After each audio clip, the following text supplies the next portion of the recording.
হঠাৎ মৃত্যুর হার বেড়ে যাবে। এখন সারা দুনিয়া দেখলে দেখা যায় প্রতিদিন 75% মানুষ, 3 থেকে 4 লক্ষ মানুষের ভিতর থেকে 75% মানুষ হঠাৎ মৃত্যু হয়। হঠাৎ, এটা কিয়ামতের নিদর্শন। কখন আমরা মারা যাব জানি না। তো আমাদেরকে আল্লাহ বেশি বয়স দেন না এই জন্য যে আল্লাহ চান না আমরা বেশি পরিশ্রম করি, এই জন্য বয়স কমায় দিছেন। আমার মনে হয় আরো কম দিতে চাইছেন, কিন্তু ভাবছেন আবার এত কম দিলে কেউ আঙ্গুল উঠায় কিনা, এই জন্য 60-70 বৎসর দিছেন, বেশি দেন নাই। কোন উম্মত কতদিন থাকবে দুনিয়াতে এটা কোন নবী রসুল বলা যায় না, কিন্তু আমাদের নবীজি আইসেই বলছে তোমাদের পরিশ্রম বেশি দিন করতে হবে না। আবার এটার উপরে একটা হাদিসও প্রমাণ আছে। আল্লাহর রসুল উদাহরণ দিয়ে বুঝাইতে চাইছেন যে কেউ শ্রমিক রাখছেন সকাল থেকে জোহর পর্যন্ত, এতটুক সময়ের বিনিময় পেয়েছে। কেউ জোহর থেকে আসর পর্যন্ত, সে এতটুক সময়ের বিনিময় পেয়েছে। আর আমাদেরকে আল্লাহ সময় দিছেন আসর থেকে মাগরিব পর্যন্ত। এই জন্য হানাফি মুযাব বলে আসরের নামাজ একটু দেরি করে পড়ো, যাতে মাগরিব আর আসরের মধ্যখানে ঘন্টা খানিক সময় থাকে। এই জন্য আমরা আসর কিন্তু দেরি করে পড়ি, যেন মাগরিব আর আসরের ভিতরে সময় কম থাকে। তো আল্লাহ রসুল বলছে তোমাদেরকে সকাল থেকে নিয়ে সন্ধ্যা পর্যন্ত বিনিময় দেওয়া হবে। বুঝা গেল খাটাইলেনও কম, আবার বিনিময়ের গাট্টিও দিলেন বড়। গাট্টি বোঝেন? সওয়াবও দিলেন অনেক বেশি, সওয়াবও দিলেন বেশি। আল্লাহর আমাদের সাথে একটা মহব্বত আছে, মহব্বত, ভালোবাসা। অনেকগুলো প্রমাণ দেওয়া যায়, বড় বড় প্রমাণ দেওয়া যায়। চলেন 2-1টা প্রমাণ দেই, যদি বুঝে আসে। বুঝে যদি আসে তাহলে 2-1টা প্রমাণ দেই। আল্লাহ নামাজ আমাদের উপরে ফরজ করছেন, ঠিক না?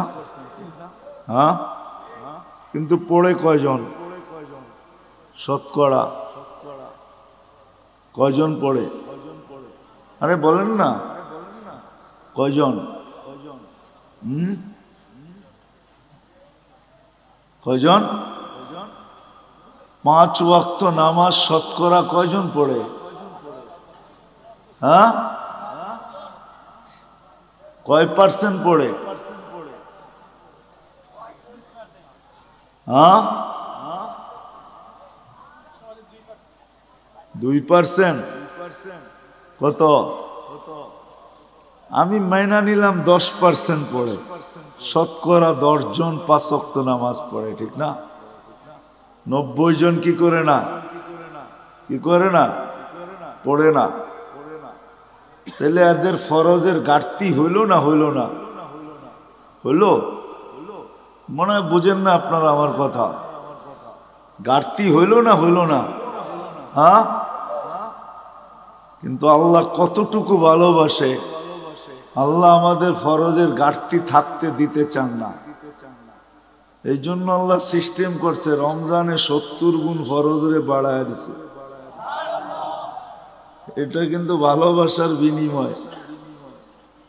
আল্লাহ চান না ফরজের ঘাটতি থাকুক, অথচ শতকরা 90 জন পড়ে না।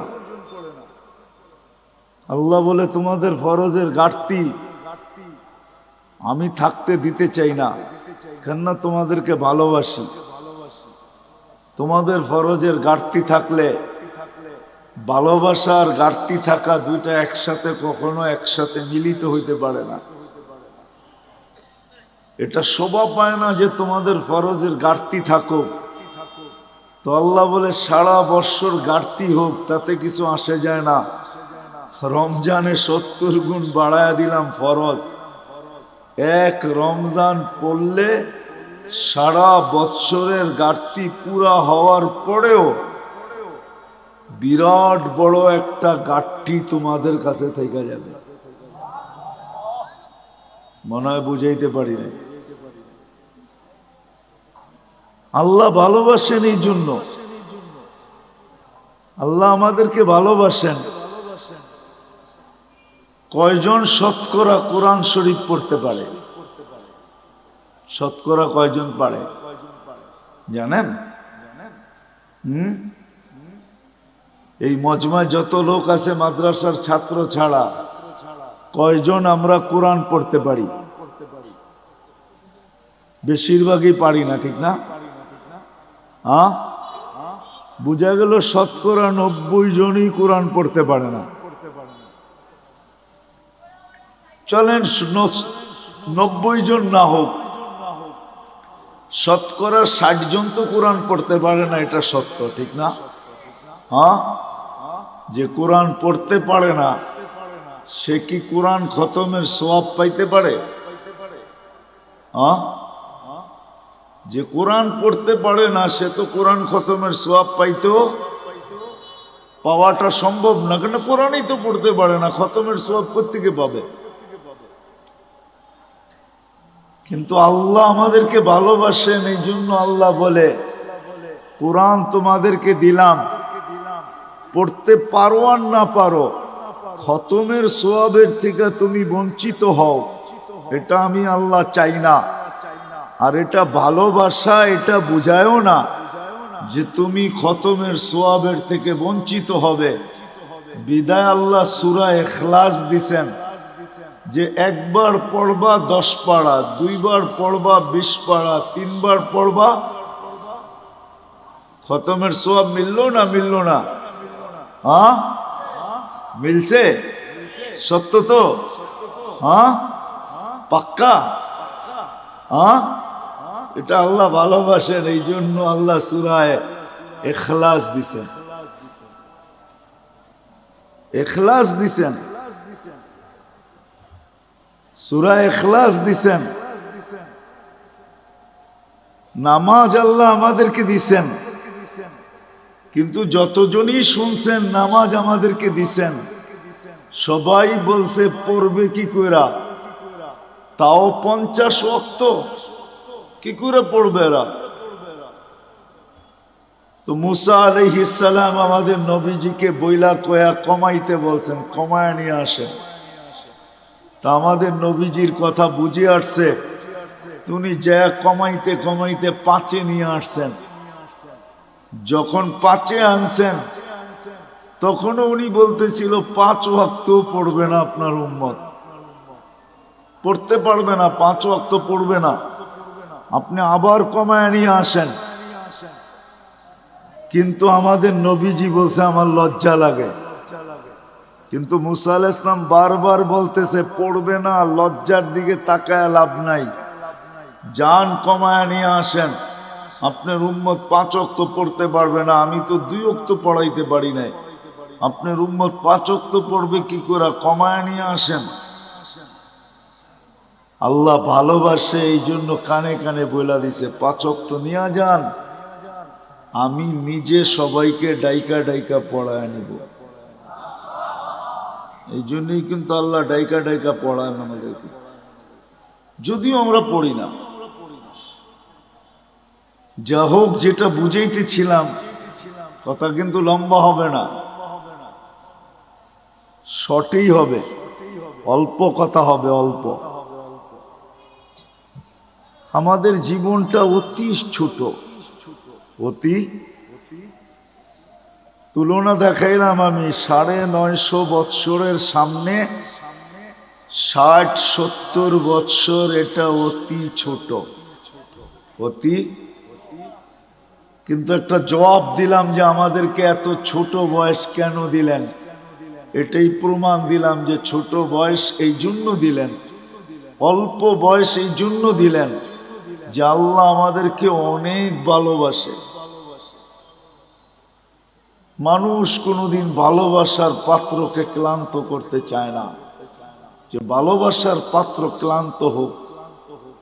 ভালোবাসার পাত্র ক্লান্ত হোক এটা মানুষ কখনো চায় না। যখন মানুষ চায় না তো আল্লাহ কি করে চাবে? এই জন্য আল্লাহ আমাদের বয়স কমায়া দিছেন। আমাদের বয়স, ভালোবাসার লিস্টিটা যদি দেখি না যে আল্লাহ আমাদেরকে কতটুকু ভালোবাসে, কিতাবে পাই নাই, কিন্তু আমার মন বলে, মানুষের একটা মনও তো আছে না, আমার মন বলে আল্লাহ আমাদেরকে আরো কম দিতে চেয়েছিলেন মনে হয়, যে আমরা খালি দুনিয়াতে পা রাখবো আর উঠা চলে যায় সিধা জান্নাতে ঢুকবো। 60-70 বৎসরও আমাদেরকে বেশি দিয়া দিয়েছেন। এই জন্যই কিন্তু আমাদের নবীজি আমাদেরকে বুঝাইতে চেষ্টা করছেন, বারবার বলছেন তোমাদের বয়স কম কম কম কম কম। আমার উম্মতি বাইনা 60 ও 70, 60-70 বৎসর আমাদের বয়স। কোন নবী কিন্তু উম্মতকে এইভাবে বলেন নাই। আমাদের নবীজি যেরকম আমাদেরকে বলছেন, কেননা আমাদের আল্লাহ যেরকম আমাদেরকে ভালোবাসেন, আমাদের নবীজিও আমাদেরকে এরকমই ভালোবাসেন। আমাদের আল্লাহ আমাদেরকে ভালোবাসেন, এরকম ভালোবাসেন যে কোনো উম্মতকে ভালোবাসেন না। হায়, আমার মনে হয় লেবেল কেন লাগাইছেন জানেন? হ্যাঁ, জানেন না? জিনিসে যদি চিহ্ন না থাকে না তো সবগুলা মিলা যায়, বোঝা যায় না কোনটা কিরকম, ঠিক না?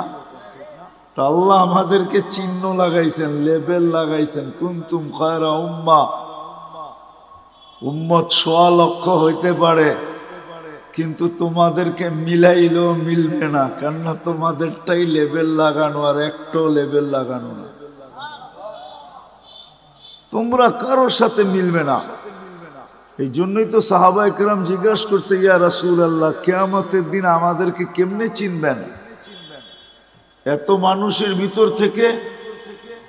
তা আল্লাহর রাসূল বলছে, চিনব না কেন, তোমাদের গায়ে তো লেবেল লাগানো থাকবে। ওইখানে আবার লেবেল আরেকটা হবে, ওইখানে লেবেল আরেকটা হবে, ওইখানে আবার লেবেল আরেকটা লাগায় উঠাবে। গোর মুআজ্জাল মিন আসারি সুজুদ। তো আল্লাহ রাসূল উপমা দিয়া বুঝাইছে যে এক ধরনের ঘোড়ার ভিতর থেকে যদি একটা ঘোড়া সাদা হয়, বা এতটুক জায়গা যদি তার সাদা হয়, তো তোমরা চিনবে? বলছি, ইয়া রাসূলুল্লাহ, এটা তো সহজ, সবটি একরকম, আর এটাই শুধু আলাদা, তো এটা চিনবো না কেন? তো বলছে, তোমরাও কিয়ামতের দিন লেবেল লাগায়া উঠানো হবে। তো আমাদের নবীজিও আমাদেরকে খুব ভালোবাসেন, যেমন আল্লাহ ভালোবাসেন এমন নবীজিও আমাদেরকে ভালোবাসেন। আমার মনে হয় না কোনো উম্মত, কোনো নবী রসুল তার উম্মতকে এতটুকু ভালোবাসেন। আমাদের নবীজি আমাদেরকে, আমরা যদিও ভালোবাসি না, আমরা শুধু বলি বাসি, আমরা বলি মুখ দিয়া যে নবীকে ভালোবাসি, কিন্তু ফতুয়া দিলে আবার উল্টা হয়ে যাবে। জানি না এলাকার মানুষ সইতে পারবেন কিনা, বলে ফেলবো? হ্যাঁ, জিও বুঝেন। কিন্তু আব্দুল কাদের জিলানী রহমতুল্লাহ আলাইহি লেখছেন ফাতহুর রব্বানির ভিতরে, ওনার একটা কিতাব আছে ফাতহুর রব্বানি, ওটার ভিতরে উনি লেখছেন, লিসানুকা মুমিন কলবুকা মুনাফিকুন। তোর জবানটা তো মুসলমান, তোর দিলটা তো মুনাফিক। আমরা মুখে তো বলি মোহাব্বত করি নবীকে, কিন্তু আসলে দিলে মোহাব্বত করি না। এই জন্য আমাদের মুখটা মুসলমান হইতে পারে, কিন্তু দিলটা আমাদের মুনাফিক। আমরা মুখ দিয়ে বলি মোহাব্বত করি, কিন্তু দিল দিয়া না। কি দিয়া না? দিল দিয়া। প্রমাণ দিমু? এইখানে একজনও নাই মাদ্রাসার তালেবে ইলম ছাড়া যে আমি এই বয়সে যতবার চুল কাটছি একবার যায়া আমি সেলুনে বলছি আজকে আমার চুলটা আমার রসূল সাল্লাল্লাহু আলাইহি ওয়াসাল্লাম যেমন পছন্দ করতেন ওরকম ভাবে কাইটা দাও। এই শব্দগুলা বইলা চুল কাটছি জীবনে একবার। যার বয়স যতটুকু কি কাটছেন?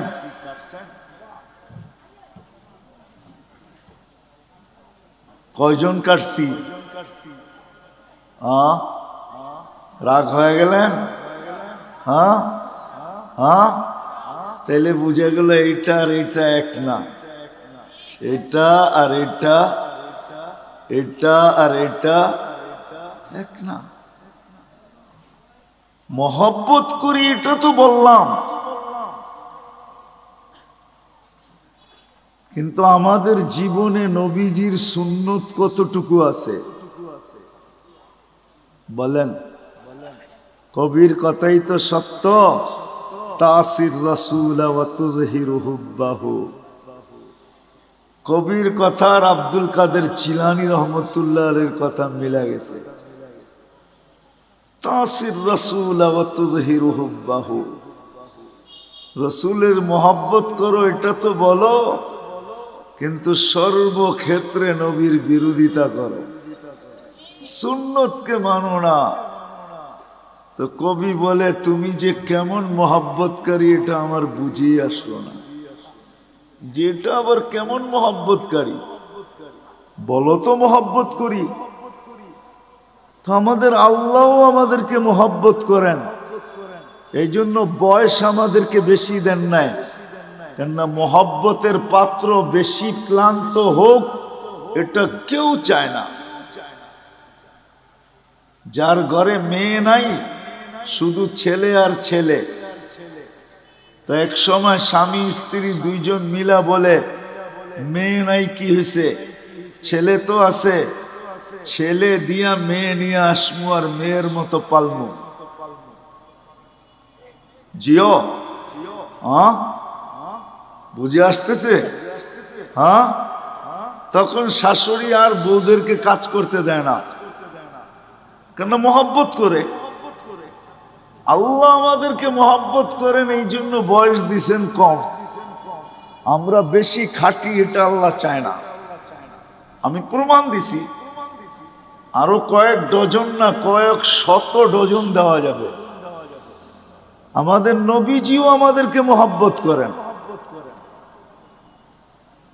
যদি মহব্বত না করতেন তাহলে আল্লাহ বলতেন না হারিসুম বিল মুমিনিন রউফুর রহিম। এই শব্দগুলো আল্লাহ কোনোদিন বলতেন না।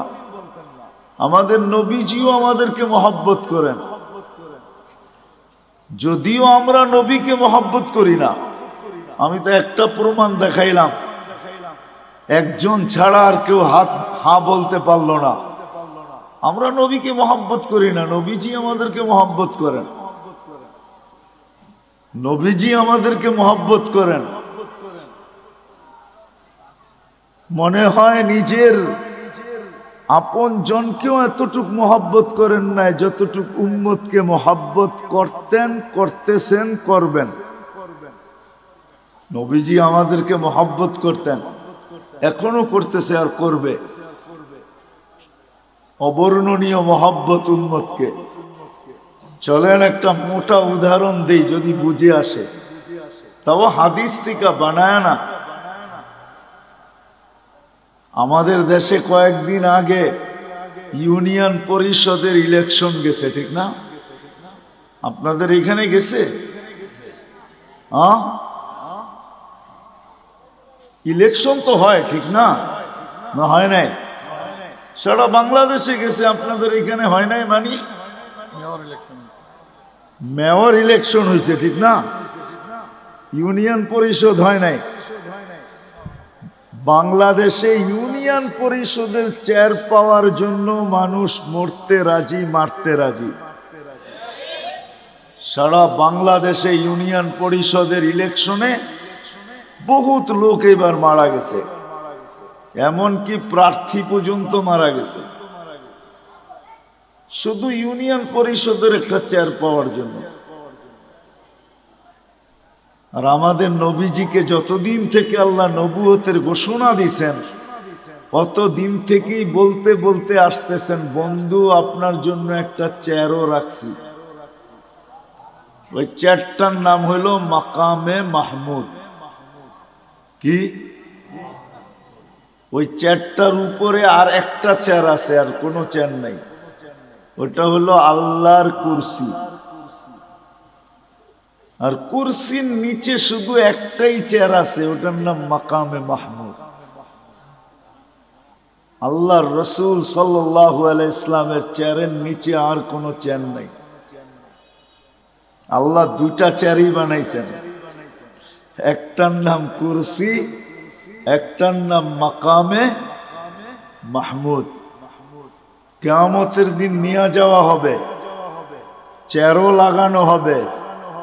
আল্লাহর রসুলও চেয়ারের কাছে যাবেন, আল্লাহও বলবেন ডাইন পাশে রাখা হবে আল্লাহ, আর বলবে বন্ধু বসেন, কিন্তু আল্লাহর রসুল চেয়ারে বসবেন না। প্রতি উত্তরে বলবেন আমি যদি বসি তাহলে আমি যে ভালোবাসি আমার পিপাসিত উম্মতকে যে আমি ভালোবাসি, আমার এই পিপাসিত ভালোবাসার পিপাসিত উম্মতকে কে পানি পান করাবে? বিদায় আমি বসবো না। আমি তো হাউজে কাউসারে যাব, নিজের হাতে উম্মতকে পানি পান করাবো, আর উম্মতকে বলে দিব লা তাজমান বাদাহা আবাদা, আর কোনোদিন তুমি পিপাসিত হবে না। শুধু পানি পান করাবে, এখানেই শেষ না। আরেকটা দেখাইতেছি ভালোবাসা।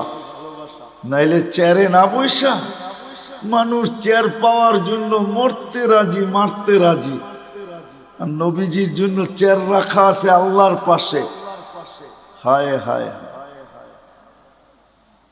বলবে আমি মিজানের কাছে যাব, আর যা নিজের চোখে দেখবো উম্মতের পাল্লার সামনে ঝুঁকে না পিছে ঝুঁকে।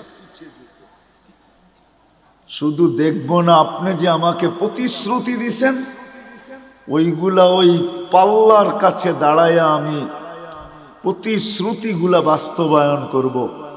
আপনি আমাকে প্রতিশ্রুতি দিছেন, আমি চাইলেই নাকি দিবেন। তো পাল্লা যখন সামনে ঝুঁকবে না, তো আমি চাবো, উম্মতের জন্য চাওয়ার হাত আপনার সামনে উঠায়া দিব। আপনি প্রতিশ্রুতি দিছেন সুপারিশ করলে কবুল করবেন। আপনি প্রতিশ্রুতি দিছেন সাউফা ইউতিকা রাব্বুকা ফাতারদা, আমাকে রাজি করে ছাড়বেন। উম্মতের পাল্লা সামনে না ঝুঁকলে আমি রাজি হব না, না না না না। আপনি প্রতিশ্রুতি দিছেন লা ইউখজিকা ফি উম্মতি, উম্মতের ব্যাপারে আমাকে লজ্জিত করবেন না। কিন্তু যদি পাল্লার সামনে না ঝোঁকে, তো ফেরেশতা তো ঘোষণা দিয়া দিবে অমুকের উম্মত নাম এটা, বাবার নাম এটা, চিরদিনের জন্য অসফলতার চেহারা দেখা ফেলছে। তো আমার মুখটা থাকবে তো থাকবে কোথায়? ওই সময় আপনার কাছে আমি বলবো পাল্লা যদি না ঢোকে তাইলে তো আমার চেহারা মলিন হয়ে যাবে।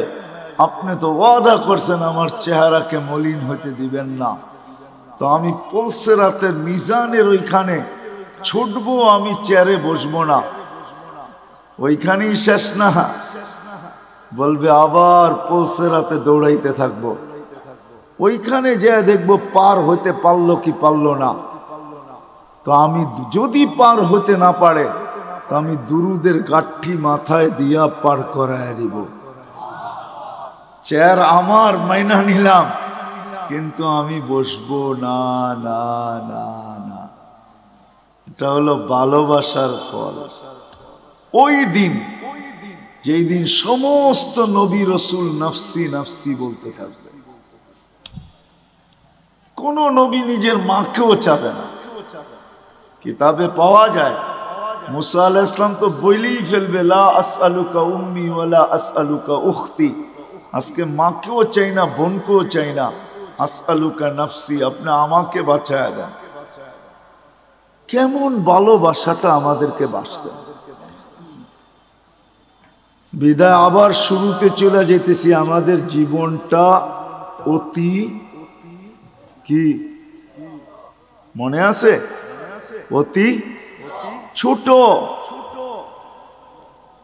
আর ছোট এই জন্য যে আমরা আল্লাহর ভালোবাসার পাত্র। বিদায় আল্লাহ বেশি পরিশ্রম আমাদের দ্বারা চান না। শুধু আল্লাহর ভালোবাসার পাত্র না, আমরা নবীজিরও ভালোবাসার পাত্র। আমাদের নবীজি উম্মতকে বড় ভালোবাসতেন, সত্য এটাই। কিন্তু এটাও বলছি আমি, আফসোসের বিষয়, উম্মত শুধু মুখে ভালোবাসে, মনে ভালোবাসে। শুধু মুখে কি করে? নবীকে মুখে ভালোবাসে, মনে ভালোবাসি না। মনে আমরা ভালোবাসি না। মনে যদি ভালোবাসতাম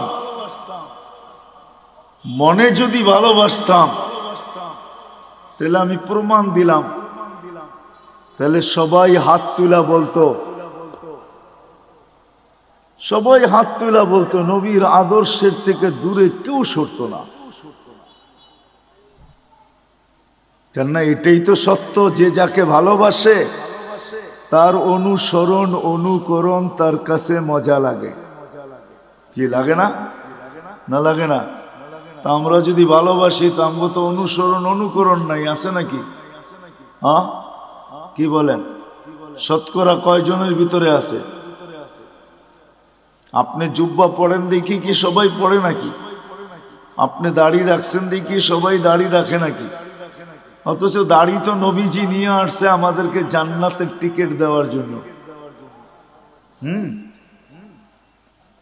এই উম্মতকে দাড়ি দিছে জান্নাতে যাওয়ার জন্য। অন্য উম্মতকে কেন দিছে এটা আমি জানি না। এই উম্মত দাড়ি দেখায়া জান্নাতে যাবে। কোথায়? কি দেখায়া? দাড়ি দেখায়া চলে যাবে। দাড়ি দেখায়া এই উম্মত দাড়ি দেখায়া জান্নাতে চলে যাবে। তাফসীরের কিতাবে এটা পাওয়াও যায়। মুসা আলাইহিস ইসলামের ব্যঙ্গ করত একটা লোক, এটার নাম সামেরি ছিল। সামেরি মুসা আলাইহিস ইসলামকে ব্যঙ্গ করত। ব্যঙ্গ বোঝেন তো? ব্যঙ্গ করত নকল করা দ্বারা। পাগড়ি ওরকম, চুল ওরকম লম্বা, দাড়ি ওরকম, জুব্বা ওরকম, লাঠি এরকম, চলার ঢং এরকম, কথা এরকম, সারা দিন পিছে লেগে থাকতো আর মুসা আলাইহিস ইসলামকে খেপাইতে থাকতো। কিন্তু ঈমান আনে না। সে ফেরাউনের দলের লোক ছিল। যখন ফেরাউনকে আল্লাহ ডুবায় মারে তো সামেরিকে আল্লাহ ডুবান নাই। তো যখন উঠা আসছে তো মুসা আলাইহিস ইসলাম বলতেছে, আল্লাহ, ফেরাউন আমার বিরুদ্ধে ছিল বটে, কিন্তু এইটার মতো না। এটারে কেন বাঁচাইলেন? এটারে কেন এটারে বাঁচাইয়া দিলেন? ও তো সারাদিন পিছিয়ে লেগে থাকে আর আমাকে ব্যঙ্গ করতে থাকে আর আমাকে খেপাইতে থাকে। ওরে ডুবাইলেন না কেন? তো আল্লাহ বলে, ডুবাইতে চাইছিলাম কিন্তু লজ্জা পায়া গেছি। আপনার মতো চুল দেখা, দাড়ি দেখা, জুব্বা দেখা, পাগড়ি দেখা, লাঠি দেখা, অঙ্গি ভঙ্গি দেখা লজ্জা পায়া গেছি, এই জন্য ডুবাই নাই। তো মুসা আলাইহিস ইসলামের অনুসরণ অনুকরণ করে যদি ডুবার থেকে সামেরি বাঁচতে পারে, তা আমরা দাড়ি দিয়া জান্নাতে কেন যেতে পারবো না? হ্যাঁ, কি বলেন? আরে বুঝে আসছে? আল্লাহ দাড়ি দিছিলেন জান্নাতে যাওয়ার জন্য, আর পাইকা গেলে তো কোনো কথাই নেই। এটা তো সিল লেগে যাবে যদি পাইকা গেল। কিতাবে আছে মুহাদ্দিসে জামানার সবচেয়ে বড় মুহাদ্দিস মারা গেছেন, সঙ্গীরা সাথীরা স্বপ্নে দেখছেন, জিজ্ঞাসা করছে কি করা হলো তোমার সাথে, কি ব্যবহার হলো? তো বলতেছে দাড়ি দেখায় জান্নাতে চলে গেছে। দাড়ি দেখায় মানি? আল্লাহ জিজ্ঞাসা করছিল ওই বুইরা কি নিয়ে আসছস? আমার হাদিস মনে উঠছে, আমিও বইলা ফেলছি দাড়ি নিয়ে আসছি, আর কিচ্ছু নিয়ে আসি নাই। আল্লাহ জিজ্ঞাসা করছে রাগ হইয়া শুধু দাড়ি? তো আমিও ডাইটা বলছি, কেন আপনি বলেন নাই জিবরিল আলাইহিস সালামকে, জিবরিল আলাইহিস সালাম বলেন নাই আমাদের নবীজিকে, আমাদের নবীজি কি বলে নাই সাহাবাকে, সাহাবা কি বলে নাই তার ছাত্রকে, সে কি বলে নাই তার ছাত্রকে? সেই তো আমার ওস্তাদ, সে তো আমাকে বলছে আপনি নাকি সাদা দাড়ি দেখলে লজ্জা পান। এইখানে তো আইসা দেখি উল্টাটা, সাদা দাড়ি বলতে দেরি, আপনি চোখ বড় বড় করতে দেরি করেন নাই। তা আল্লাহ হাইসা দিয়া বলে সবাই সত্য বলছে, আমিও সত্য বলছি, মাফ করে দিলাম যা। এই উম্মতকে তো আল্লাহ দাড়ি দিছেন জান্নাতে যাওয়ার জন্য, কিন্তু এই উম্মত সারা দিন দাড়ি কাটে, ঠিক না? কি রাখে কয়জন আর কাটে কয়জন? ঠিক না? সত্য তো? আমি কিন্তু আবার পিছনে চলে যেতেছি। আমাদের জীবনটা অতি ছোট, কারণ এটাই যে আল্লাহ আমাদেরকে অনেক ভালোবাসে। যেমন আল্লাহ আমাদেরকে ভালোবাসেন, আমাদের নবীজিও আমাদেরকে এরকম ভালোবাসেন, যার কারণে আমাদের জীবনটা ছোট। কেননা ভালোবাসার পাত্র বেশি পরিশ্রম করুক এটা কোনোদিন চায় না। যে ভালোবাসে সে চায় না ভালোবাসার পাত্র বেশি পরিশ্রম করুক, এটা চায় না। বিদায় আমাদের নবীজিও চায় না, আল্লাহও চায় না আমরা লম্বা জীবন পাই। আর একটা কারণও আছে, কিন্তু হাদিস মনে উঠলো এই জন্য বলতেছি। আমরা যে বেশি পরিশ্রম না করি এটার একটা প্রমাণ দিতেছি বয়সের হাদিস দিয়া। এই উম্মতের বয়সের অনেক দাম। 40-এ যখন পা দেয় তো এই উম্মতের 2-3টা রোগ আর হয় না। 15 থেকে নিয়ে 40 পর্যন্ত যদি এই উম্মত আল্লাহ আল্লাহর রসুলকে মানা অবস্থায় পা দিল 40-এ, তো 3টা কঠিন রোগ আর হবে না। শ্বেতরোগ হবে না, পাগল হবে না, কুষ্ঠ রোগ হবে না। 50-এ যখন পা দিবে তখন আর কঠিন হিসাব হবে না। 60-এ যখন পা দিবে তো ফেরেশতা তাকে ভালোবাসতে শুরু করবে। 70-এ যখন পা দিবে তো আল্লাহ এই ব্যক্তির আল্লাহর কাছে চলে যাক, এটা আল্লাহ আকাঙ্ক্ষা করবে যে এখন তুমি আমার কাছে চলে আসো। 80-তে যখন পা দিবে, ভালোবাসা দেখাইতেছি কিন্তু ভালোবাসা, 80-তে যখন পা দিবে তা আল্লাহ বলবে গুনাহ লেখো না, কেননা 70-এর উপরে পার হয়ে গেছে, তো ভালোবাসা আটটু বেড়ে গেছে, ঠিক না? আরে হইল নাকি? গুনাহ লেখো না, গুনাহ লেখা হয় না। 90-তে যখন পা দেয়, 90-তে 90 বছর বয়সে পা দিয়া ফেলছে, তা আল্লাহ বলে আগে পিছের গুনাহ আর রাখো না। এটা কি ভালোবাসার ভালোবাসার প্রমাণ যে আল্লাহ কত ভালোবাসে। আগে পিছের গুনাহ মাফ। আল্লাহ বলে পিঠে লেখা দাও, এটা আল্লাহর কয়েদি, আল্লাহর জমিনে এখনো রাখা আছে। আল্লাহ আমাদেরকে ভালোবাসেন, এই জন্য আমাদের বয়স কম। রাসূলুল্লাহ সাল্লাল্লাহু আলাইহি ওয়াসাল্লাম আমাদেরকে কি বাসেন? আমাদেরকে ভালোবাসেন। কিন্তু আফসোস এই জায়গায় যে আপনি আর আমি কতটুকু ভালোবাসি। এই জন্যই আবারও বলতেছি, আমাদের জীবনটা অতি অতি আমরা দোনো দিক থেকে ভালোবাসার পাত্র। দোনো দিক থেকে, দোনো দিক বুঝেন?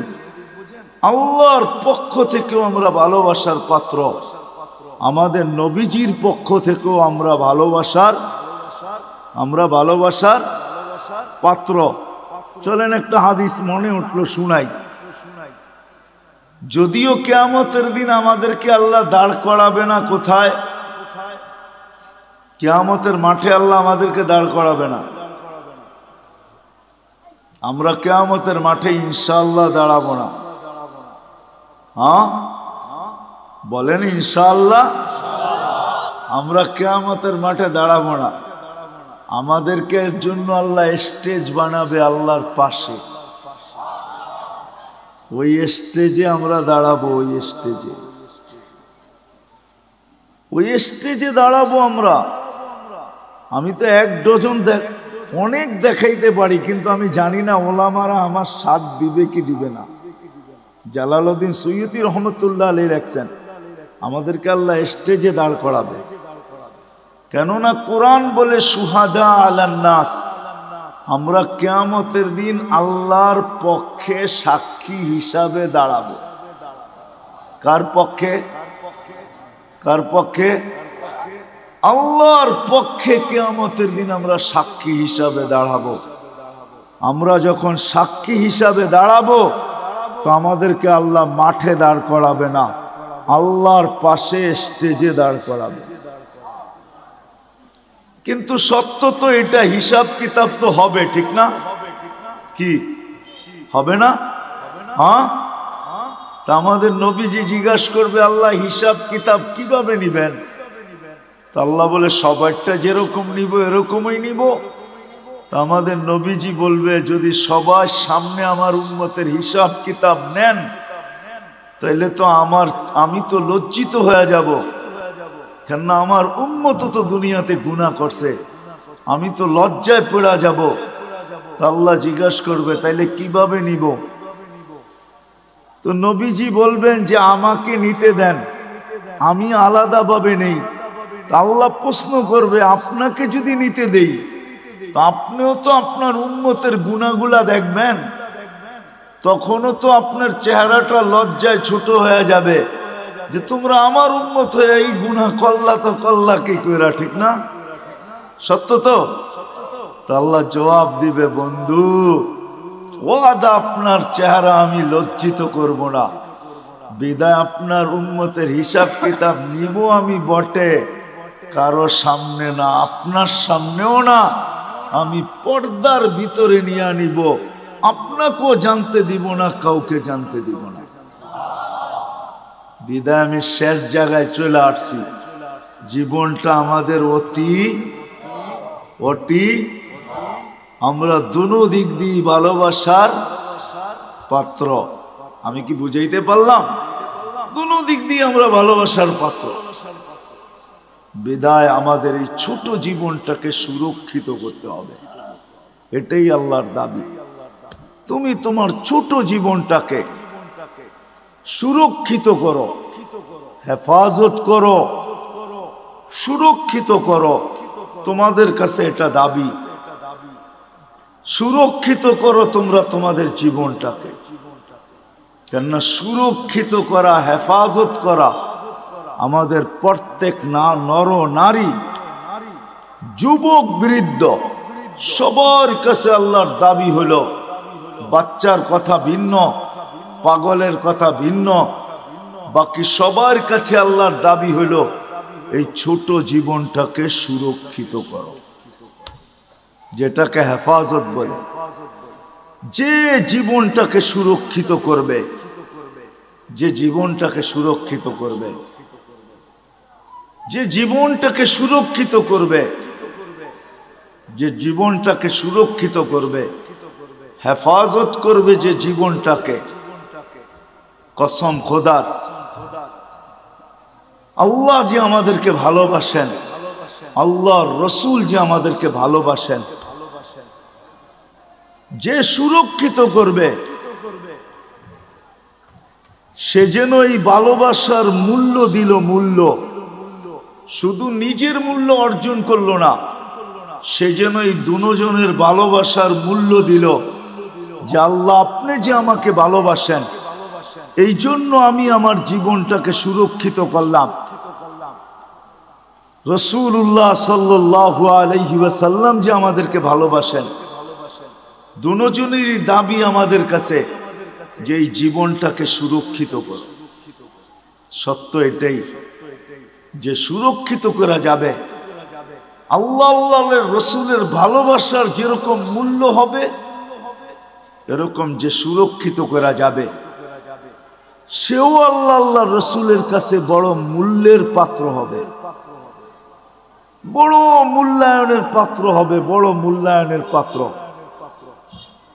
নাইলে আল্লাহর রাসূল এই কথা কোনোদিন বলতেন না, কেমন মূল্যায়নের পাত্র, হায় কেমন মূল্যায়নের পাত্র। একটা হাদিসের দিকে তাকাইলে বোঝা যায় আল্লাহর রাসূল বলছেন তোমরা কেমন মূল্যায়নের পাত্র হবে একটু শোনো। ইয়াস্তাকবিলুনি উম্মতি রব্বি, জান্নাতের গেটে আল্লাহ সর্বপ্রথম তোমাদেরকে স্বাগত জানাবে। জান্নাতীরা আল্লাহকে দেখবে বটে, দেখবে, কিন্তু আমাদের মতো সর্বপ্রথম দেখবে না। আমরা তো জান্নাতে ঢুকার আগে আমরা আল্লাহকে দেখব, আল্লাহ আমাদের ইস্তেকবাল করবে। তাইলে একটু ভাবেন কেমন মূল্যায়ন, যে আল্লাহ গেটে আমাদেরকে স্বাগত জানাবে। নাহলে আল্লাহ রাসূল কেন বললেন ইয়াস্তাকবিলুনি উম্মতি রব্বি, আমার রব আমাকে আর আমার উম্মতকে জান্নাতের গেটে স্বাগত জানাবে। কেমন মূল্যায়ন, কেমন মূল্যায়ন। আল্লাহ নিজেই বলতেছে আল জান্নাতু মুহাররামাতুন, জান্নাত সমস্ত উম্মতের জন্য হারাম, সমস্ত উম্মতের জন্য, যতক্ষণ পর্যন্ত আমার প্রিয় পাত্র উম্মতে মুহাম্মাদি না ঢুকবে। আমরা যতক্ষণ পর্যন্ত না ঢুকবো কোন উম্মতের জান্নাতে ঢুকার কোনো অনুমতি নাই। চাই জান্নাতের ফয়সালা তার জন্য যতই হোক না কেন তাকে অপেক্ষা করতে হবে, এটাই আল্লাহর ঘোষণা। তাইলে ভাবেন আমরা কতটুক মূল্যবান। বিদায় আসেন এই সম্মেলন থেকে, আমার পরেও তো বক্তারা আসবে, কথা ওনারাই শোনাবে। আমি যদিও ওয়াদা ছিল চলে আসছি, বহু দূর থেকে ঢাকা আসছি, ওইখান থেকে এখানে আসছি, শরীর যদিও এখন অনুমতি দেয় না। এই মজমার থেকে, সম্মেলন থেকে আমরা প্রতিজ্ঞা করি আমাদের জীবনটা কিন্তু ছোট, অতি ছোট। আর ছোট কেন এটা আমি দেখাইলাম যে আমরা আল্লাহর বড় প্রিয় পাত্র, আল্লাহর রসুলের বড় প্রিয় পাত্র। বিদায় আল্লাহ আল্লাহর রসুল চান যে আমরা আমাদের জীবনটাকে সুরক্ষিত করি, যুবক যৌবনকে সুরক্ষিত করুক, নারী নারীত্বকে সুরক্ষিত করুক, পুরুষ পুরুষত্বকে সুরক্ষিত করুক, গরিব দারিদ্রতাকে সুরক্ষিত করুক, যে যেই অবস্থানে আছে সে নিজেকে সুরক্ষিত করুক। কেননা আমরা দুই দিক থেকে প্রিয় পাত্র। আল্লাহ চান না যে আমরা কিয়ামতের দিন প্রিয় পাত্রের উল্টাটা না হই। এই জন্য আল্লাহ চান আমরা আমাদের জীবনটাকে সুরক্ষিত করি। কিন্তু সুরক্ষিত সহজে কিভাবে করব? কিভাবে সহজে সুরক্ষিত করব? প্রত্যেক ব্যক্তি কিভাবে করবে? যুবক কিভাবে করবে? নারী কিভাবে করবে? পুরুষ কিভাবে করবে? প্রত্যেক ব্যক্তি, প্রত্যেক অবস্থানওয়ালা, পেশাওয়ালা, বাসাওয়ালা, রংওয়ালা, কালারওয়ালা, প্রত্যেক ব্যক্তি কিভাবে সুরক্ষিত করবে? আল্লাহ মুহাম্মদুর রাসূলুল্লাহ সাল্লাল্লাহু আলাইহি ওয়াসাল্লামের মাধ্যমে আমাদেরকে এটা শিখাইছেন। যে আমরা কিভাবে সুরক্ষিত করি। এই জন্য আমি 2-4টা দেখাইছি আপনাদেরকে। এটাও কিন্তু সুরক্ষিতর একটা, যদিও এই মজমায় কেউ নাই যে প্রতিদিন এক খতম কোরআনের নিয়াতে 3 বার সূরা ইখলাস পড়ে। এরকম কয়জন আছি আমরা এখানে? প্রতিদিন এক খতম কোরআনের সওয়াব আমার আমলনামায় আসুক, এই নিয়তে ডেলি সূরা ইখলাস 3 বার পড়ি, এরকম কয়জন আছে? আমার কথা বোঝেন, তারপরে হাত উঠায়েন। প্রতিদিন পড়ি, প্রতিদিন কন্টিনিউ আমি ডেলি পড়ি, এই নিয়তে যে কোরআন পড়তে পারি না তাতে কি আসে যায়, আমি ডেলি এক খতম কোরআনের সওয়াব আমার আমলনামায় নিতে চাই। এই নিয়তে আমরা কয়জন পড়ি?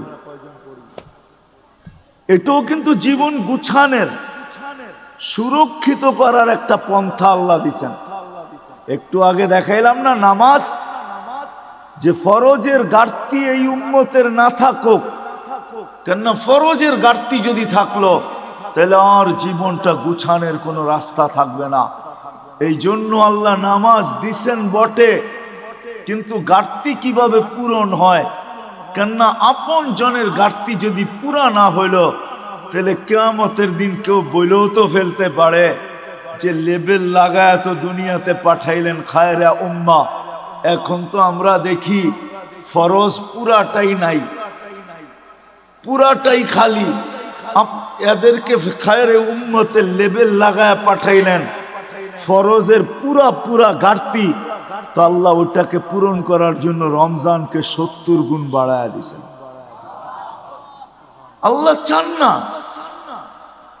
এই জন্য মুহাম্মদুর রাসূলুল্লাহ সাল্লাল্লাহু আলাইহি ওয়াসাল্লামকে আল্লাহ পাঠাইছেন। আর নবী আসছেন, চলেও গেছেন, আমাদেরকে শিখায় গেছেন, শিখায় গেছেন, আদর্শ দিয়া গেছেন। আল্লাহ নিজেও ঘোষণা দিতেছেন, আল্লাহ নিজেও ঘোষণা দিতেছেন, লাকাদ কানা লাকুম ফি রাসূলিল্লাহি উসওয়াতুন হাসানা। আল্লাহ নিজেও ঘোষণা দিতেছেন, ওয়া ইন তুতিউহু তাহতাদু। আল্লাহ নিজেও ঘোষণা দিতেছেন, মান আতা আর রাসূল ফাকাদ আতা আল্লাহ। আল্লাহ নিজেও ঘোষণা দিয়া বুঝাইতে চাইতেছেন, ইন কুনতুম তুহিব্বুনাল্লাহ, তুমি বলো আল্লাহকে ভালোবাসো, প্রমাণ কি? তো আল্লাহ প্রমাণও বুঝাইয়া দিতেছেন আমাদেরকে, ইন কুনতুম তুহিব্বুনাল্লাহ ফাত্তাবিউনি, আমার বন্ধুর অনুসরণ অনুকরণ করো। আসেন এই মজলিস থেকে আজকে আমরা সবাই ওয়াদা করি যে আমার এই ছোট জীবনটা, যেটা অতি ছোট, 2 দিক দিয়েই আমরা মহব্বতের ভালোবাসার পাত্র, আমি এটাকে সুরক্ষিত করতে চাই। আল্লাহ আল্লাহর রসুলের, রাসূলুল্লাহ সাল্লাল্লাহু আলাইহি ওয়াসাল্লামের অনুগত্যের মাধ্যমে, আদর্শের মাধ্যমে, রাসূলুল্লাহ সাল্লাল্লাহু আলাইহি ওয়াসাল্লামের সুন্নতকে মানার মাধ্যমে। নাইলে বড় ব্যথা পাবেন, কিন্তু বড় ব্যথা। কোরআনের এক আয়াত আমাকে বুঝায় যে আল্লাহর রাসূল কত বড় ব্যথা পাবেন, যেই ব্যথার পরে আল্লাহর রাসূল চিৎকার দিয়া বলবেন, রব্বি ইন্না কওমি ইত্তাখাযু হাযাল কুরআনা মাহজুরা। বড় ব্যথা পায় আমাদের বিরুদ্ধে মোকদ্দমা দায়ের করে দিবেন। বড় ব্যথা পায়, কিন্তু বড় ব্যথা, বড় ব্যথা পাবেন। হাদিসও আছে, হাউজের কাউসারের কাছে যাবেন, পানি পান করার জন্য যাবে, কিন্তু দিলে এতটুকু ব্যথা পাবে, দেখা চেহারা দেখা এতটুকু ব্যথা পাবে যে চিৎকার দিয়া বলবে, সুলকান সুলকান লিমান গাইয়ারা বাদি। অথচ যে রসুল উম্মতকে এত ভালোবাসতেন, আরবির সাথে সম্পর্ক নাই তো, এই জন্য জানি না যে আল্লাহ রসুল আমাদেরকে কতটুকু ভালোবাসতেন, কতটুকু ভালোবাসতেন। নাইলে আল্লাহ হারিসুম বিল মুমিনিনা রাউফুর রহিম বলতেন না। রউফ এটা আল্লাহর সিফাত, রহিম এটা আল্লাহর সিফাত। আল্লাহ দুটোটা বন্ধুকে দিয়া দিছেন, কতটুকু উম্মতকে ভালোবাসতেন। এই জন্য আসেন আজকে ওয়াদা করি যে আমরা আমাদের এই ছোট জীবনটাকে আল্লাহর রসুলের মানার মাধ্যমে, এর আদর্শকে মানার মাধ্যমে সুরক্ষিত করব। কি রাজি? ওয়াদা পাক্কা? কিন্তু কিন্তু এটা শিখতে হবে। তাইলে আল্লাহর রসুলের আদর্শ শিখতে হবে। কিন্তু আপনি যদি বলেন, এইখানেও একটা প্রশ্ন আছে, আপনি যদি বলেন যে আমি সবগুলা পুরা করতে পারবো, তো পারবো কি করে? এই জন্য ভালোবাসার বিকাশ কিন্তু এটা তো আল্লাহর রসুল কমায়া দিছেন, আল্লাহ কমায়া দিছেন বন্ধুর মাধ্যমে। তো আল্লাহর রসুল বলছে তোমরা যদি 100 ভাগের 10 ভাগও করে দেখাইতে পারো, তো আল্লাহ তোমাদেরকে 1-এ 10, 10-এ 100, 100 নাম্বার দিয়ে তোমাদেরকে পাশ করায় দিবে।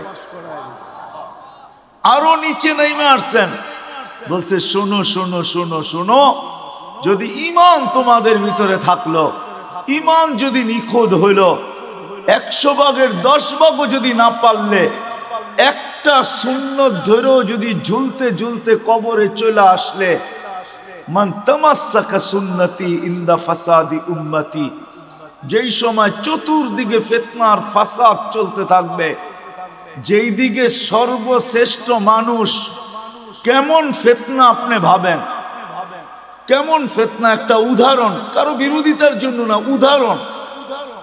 যেই মানুষটাকে আল্লাহ সৃষ্টির ভিতরে সবচেয়ে সেরা বলতেছে, কেমন গুটগুটে ফিতনা, ওই মানুষটা নিজেকে সৃষ্টির ভিতরে নিকৃষ্টতম।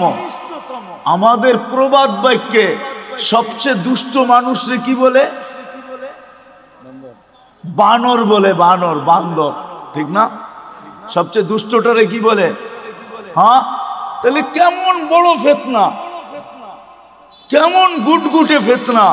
যে মানুষটাকে আল্লাহ সৃষ্টি সেরা বলেও ঘোষণা দিলেন, কেমন ফিতনার শিকার, যে ওই মানুষটা নিজেকে সৃষ্টির ভিতরে সবচেয়ে যেটা দুষ্ট, বানর, নিজেকে বানর বলতে এখন রাজি হইতেছে, আমি বানর।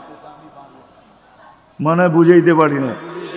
হ্যাঁ, আল্লাহর রসুল বলতেছে এরকম ফিতনার সময় যে একটা সুন্নতকে ধরা ঈমানের সাথে কবরে আসবে, আল্লাহ তাকে 100 শহীদের মালা পড়ায়া স্বাগত জানাবে। তাহলে আসেন আজকে ওয়াদা করি, শুধু মুখে মুখে ভালোবাসা বললে হবে না, ঠিক না? তাইলে ওই প্রবাদ বাক্যই সত্য হবে, মোহ মে শেখ ফরিদ ভূগোল মে, মানে আপনাদের সিলেটে এই প্রবাদ বাক্য নাই, ঠিক না? মোহ মে শেখ ফরিদ ভূগোল মে কি, মুখে তো শেখ ফরিদ বলে ভূগোলের মধ্যে ইট রাইখা। একটা প্রবাদ বাক্য আছে, মোহ মে শেখ ফরিদ ভূগোল মে ইট। এরকম যেন না হয় যে মুখে তো বলি নবীকে মহব্বত করি, কিন্তু বাস্তবে প্রদর্শন করি না। তাইলে আমারও এরকমই হবে যে আমি মুখে তো শেখ ফরিদ বলি, কিন্তু বগলে ইট নিয়ে দাঁড়ায় আসি, পাইতে দেরি মাথায় মারতে দেরি করব না। আমাদের দশা এরকমই হবে।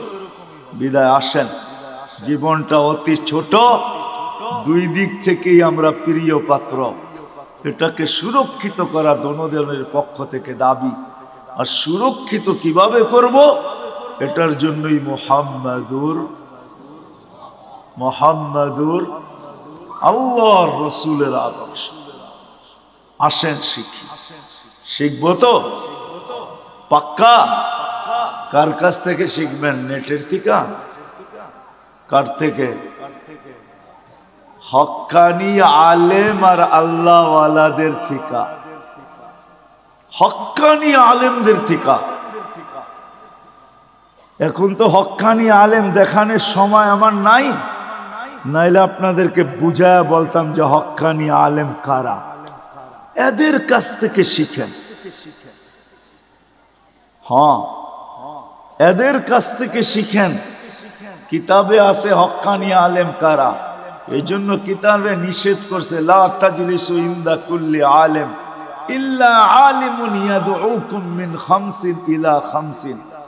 5 জিনিসের থেকে 5 জিনিসের দিকে যারা ডাকে তোমাদেরকে, এরা হলো হক্কানি আলেম। এদের কাছ থেকে শিখো, নবীর আদর্শ শিখো। কেননা দুনিয়াটা ছোট হয়ে আসতেছে। কার মৌত কখন হবে, কেননা কিয়ামতের আগে আল্লাহর রসুল বলছেন, কিয়ামতের আগে আল্লাহর রসুল বলছেন মানুষের অপমৃত্যুর হার বেড়ে যাবে। হার, অপমৃত্যু বুঝেন? হঠাৎ মৃত্যুর হার বেড়ে যাবে। এখন সারা দুনিয়া দেখলে দেখা যায় প্রতিদিন 75% মানুষ, 3 থেকে 4 লক্ষ মানুষের ভিতর থেকে 75% মানুষ হঠাৎ মৃত্যু হয়। হঠাৎ, এটা কিয়ামতের নিদর্শন। কখন আমরা মারা যাব জানি না। এই জন্য হক্কানি আলেমদের কাছ থেকে শিখেন। এটাও একটা বাগান, হক্কানিয়াতের একটা বাগান হলো এটা। জামিয়া ইসলামিয়া লুৎফাবাদ, এটাও একটা বাগান। এরকম সিলেটে হাজারো বাগান আছে, হাজারো, একটা দুইটা না। সিলেট বোর্ডালারা বলতে পারবে কত বাগান আছে সিলেটে। সিলেট বোর্ড যেটা, এরা বলতে পারবে ছোট বড় কত বাগান আছে সিলেটের ভিতরে।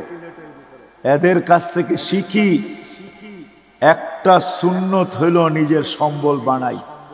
আমি তো যুবকদেরকে বলি যে তুমি জীবনে একবার হলো চুল কাইটা নিজের কাছে রাখো। কিয়ামতের দিন যখন দেখা হবে তো বলার সুযোগ হবে যে আমি একদিন আপনার স্টাইলে চুল কাটছি, আমাকে কি দিবেন দেন। হাত পাতার সুযোগ হবে।